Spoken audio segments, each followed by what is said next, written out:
Hi friends, ಇವರು ರಂಗಭೂಮಿಯ ಹವ್ಯಾಸಿ ಕಲಾವಿದರಾದ ಕುಮಟಾದ ಸುವರ್ಣಗದ್ದೆಯ ರಾಜೇಶ್ ಅಣ್ಣ. ಯಾವುದೇ ಒಂದು ನಾಟಕದ ಮುಖ್ಯ ಆಕರ್ಷಣೆ ಎಂದರೆ ಖಳನಾಯಕನ ಪಾತ್ರ.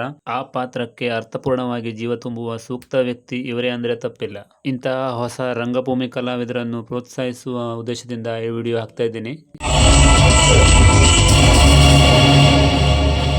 ಅದನ್ನ ಮಟ್ಟ ಹಾಕಲಿಕ್ಕೆ ದೇವರು ಯಾವುದಾದರೂ ಒಂದು ರೂಪದಲ್ಲಿ ಬರ್ತಾನಂತ.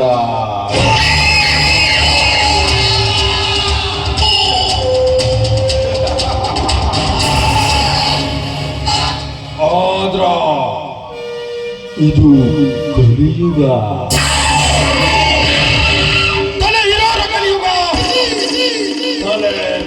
ತೆಗೆಯೋರ ಕಲಿಯುಗ.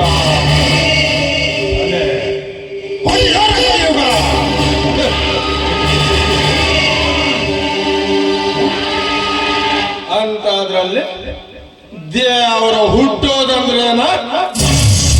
ನಮ್ಮಂತ ಖಳನಾಯಕರ ನಮ್ಮಟ್ಟ ಹಾಕೋದಂದ್ರೇನ?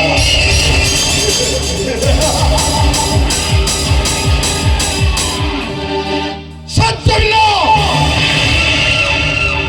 5 ವರ್ಷಕ್ಕೊಮ್ಮೆ ಚುನಾವಣೆ ಬಂದ್ರೆ ಸಾಕು, ನಿಮ್ಮ ಮನೆ ಬಾಗಿಲಿಗೆ ಹೋಗಿ ಭವತಿ ಭಿಕ್ಷಾಂದೇವಿ ಅಂತ ಭಿಕ್ಷೆ ಬೇಡ್ತೇವೆ.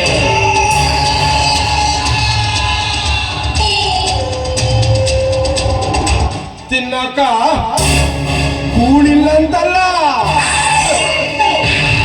ನೀವು ನೀಡು ಒಂದೇ ಒಂದು ಓಟ.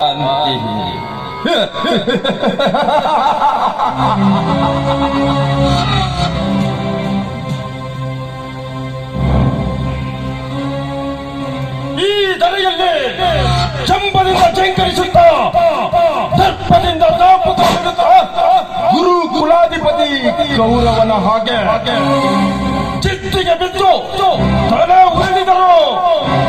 ವಯಸ್ಸದ್ದನ್ನು ಹೊಡೆದೇ ತೀರುವ ಜಲದಂಕ ಮಲ್ಲ